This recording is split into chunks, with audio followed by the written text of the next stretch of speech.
We are beginning a new comic series in the DC universe called Deathstroke Inc., and I gotta say, it's off to an interesting start. What's up, YouTubers of the world? MegaGeekMixer here to give you guys my review on the first issue of the new comic series, Deathstroke Inc. And must I say, first off, we got Josh Williamson, who become a big fan of.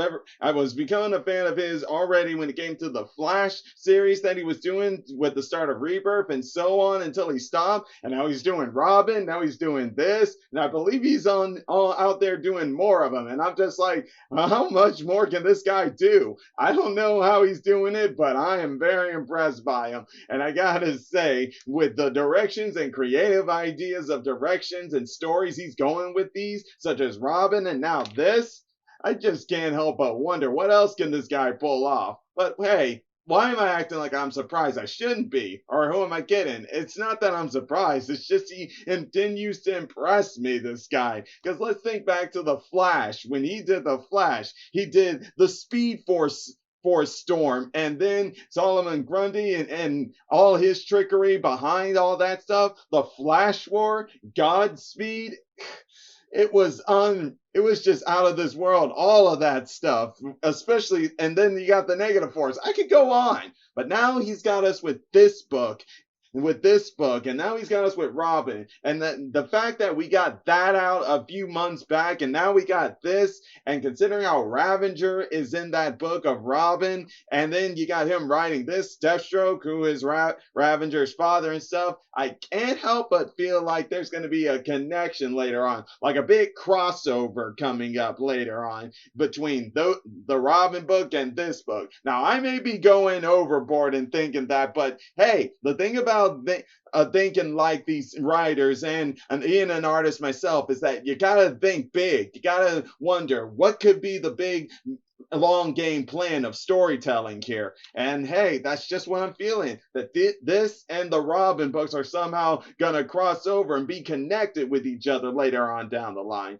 Now, having said that though, first off, let me just say I love this here cover here. It first signaled to us that maybe he did something to Batman, maybe whatever it is, like could he have killed him or something, which we know that didn't happen, but it sure looked like it in this. But then we opened it up and found out, no, that's not the case. It's a little something different here. But also, before, one more thing to go into is the art done by Howard Porter. And yeah, I love that guy's art too. There's a lot of artists' art I like there, so I don't know why I keep saying that, but hey, I can't help it. I like some artists here. And being an artist myself, these guys, what they do just inspires me to want to make some art myself and hope to be as good as them, or at least somewhat as successful as them in the ways of art that I do. But now, having said all that, though, what this is here is that Deathstroke is working with a new spy organization, I guess you could say, and they call themselves Trust. And yeah, Trust, it's basically what Trust stands for is Transplant Researchers United for Strategy and Technology. So yeah, they're basically like a shield thing. They got that name, but that's just the first letter of different words from each of them of the name. And then you got its recruiters. You got Hiro Okamura, yeah. Hiro Okamura, aka Toyman. Yeah, so we got a guy named Toyman here. Then you got the director, Julie. I'm sorry. I'm butchering names, guys. I'm not really that good with names, so sorry. Giulietti Bolanti. But I hope I said that right. Sorry if I butchered, but you get the point, guys. Either way, this is it. Trust. These guys are a new sort of spy organization who look like they're here to help people, but that may not be the case. Because for one, they got their hands on some Batman tech, like this Batmobile here. And then look at that. You got a Batman's machine. A Batman batsuit. But it's more than that. They have recruited two well-known characters, that being Deathstroke himself, and then they've recruited, where is she? Ah, there she is, Black Canary. Yeah, guys, they've recruited Black Canary and Deathstroke, which is a kind of a surprise right there, considering how like Black Canary even said in this book that she can't see herself working with Deathstroke, but in the end she was able to, as the director who made contact with both of them. For Deathstroke, pay him a lot of money, and for Black Canary, I thought you wanted to save the world. The world. In other words, like she's gonna work with Deathstroke just for a higher cause and everything.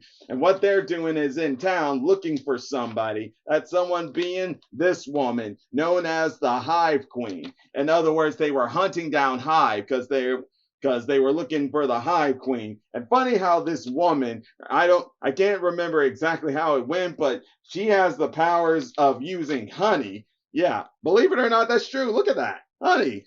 And what she did with it and how she contaminated people. Look at that crazy stuff. And then using nanotech, basically what that is that her honey has nanotech bees that just go into people and stuff. And all I can say is, wow, that's some crazy power. But she wasn't the real main antagonist you need to be worrying about here. Because, hey, Deathstroke and Black Canary ended that thing pretty quickly. But we found out that while Black Canary and Deathstroke are working with this trust, they're not exactly members. They're just like being hired by them. And for Deathstroke, the only reason he's doing this is because we find out something very surprising. And that is the fact that he is dying. And I'm like, huh? Why is he dying? Is he lying or is he really dying? And if he's really dying, how? Could it be the serum has finally taken a side effect to where he can know he is now dying after all this time? It's finally taken effect on him to where he's dying? Maybe, I don't know. Or is he just lying just to get the trust of Black Canary since Black Canary doesn't really trust him? I don't know, but what he tells Black Canary is that he's been living his life doing bad things and it's affected his family. He hasn't really been a good family person, and he's always been in the line of hero and villain. And he wants to hope that working with trust, he can now just stay full on hero. And really, whenever it comes to Deathstroke, first off, what makes him such a great character is he's so complex. And sometimes when he says some of these things, you can tell for some of them he's lying about it. For some of them, he's telling the truth. For others of them, you don't know if he's lying or telling the truth. And this is one of the things where I don't know if he's lying or telling the truth. I would think he's lying and he's just keeping a better. What I'm trying to say is he's trying to keep the truth away from anyone. But hey, Deathstroke's never really been one to just fully on trust people. So you can bet that he's got something up his sleeve. Now, as for Black Canary, well, she had joined and worked with Deathstroke all because she doesn't trust. And yeah, I know what I just did there. But hey, I think we all see ourselves saying stuff like that. And besides, the organization name itself, Trust, pretty much says you can't trust it. But either way, Black Canary is working with Deathstroke and them because she's trying to infiltrate them. She was sent to them by Oracle, aka Barbara Gordon, aka Batgirl, right here. Yeah, right here in the black and white. If you guys notice, though, in this entire book, there's a lot of black and white stuff, basically showing flashbacks from things way back in the past or recently and stuff to show what's been going on to make them be where they are. And let me just say that whatever it is Black Canary's trying to find out about them, I hope she finds out about them because she's right not to trust that organization. I'm glad she's infiltrating them because at the end of the episode, when they accomplish their mission and capture Hive Queen and bring her back alive to Trust, we get an epilogue that's showing us that the director's working for somebody. Who that somebody is, we don't know yet. But what they're trying to do is like look like they are the good guys and they can be trusted to the point that they're able to get the Justice League and other big time heroes to work for them.